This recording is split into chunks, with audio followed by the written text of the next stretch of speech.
பாகிஸ்தானோட இராணுவ மந்திரி காஜா ஆசிஃப், அதாவது பாகிஸ்தானியே அவர் டாய்லெட் பேப்பர்ன்ட்டு அறிவித்த ஒரு இராணுவ மந்திரி, நம்மளை டாய்லெட் பேப்பர் மாதிரி அமெரிக்கா யூஸ் பண்ணுறாங்கன்னு சொல்லி அறிவித்த இராணுவ மந்திரி அவர் சொல்லியிருக்கிறது என்னன்னா, நாங்கள் கல்கட்டாவை தாக்குவோம். ஒருவேளை கராச்சியை கல்கட்டா நினைச்சிட்டாரா என்னன்னு தெரியல. கேஃபார் கராச்சி, கேஃபார் கொல்கட்டா நினச்சிருக்கலாம், வாய்ப்புண்டு. இல்லை இன்னும் ஜின்னாவோட நாட்கள்லேயே இருக்கார், டே ஆஃப் டைரக்ட் ஆக்ஷன் அப்படின்னு சொல்லிட்டு ஒன்று எடுத்துகிட்டு வந்து கல்கட்டா ஃபுல்லாக வயலன்ஸை ஏற்படுத்தினாங்க. இது குறிப்பாக கல்கத்தா குறிக்கிறதுக்கு என்ன காரணம்? அங்கேயே அந்த இடத்துல அதாவது அவ்வளோ தொலைவு வரைக்கும் தாக்க முடியுமா? நீ நினைக்கிறதுக்கு முன்னாடி உன்னை தாக்கிடுவோம். ஆனால் பிரச்சனை என்னன்னா, இந்தியாவுக்கு இருக்கக்கூடிய மிகப்பெரிய பிரச்சனை என்னன்னா, எதை தாக்குறது? இப்போ பாகிஸ்தானில் எதை தாக்குறது?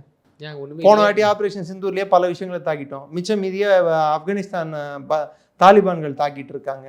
விட்டு வச்சதை பலூச்சிஸ்தான் லிபரேஷன் ஆர்மி தாக்கிட்டு இருக்கு. எதை தாக்குறது சொல்லுங்க, நீங்க சொல்லுங்க, குறிப்பிட்டு ஒரு இலக்குன்னு சொல்லுங்க.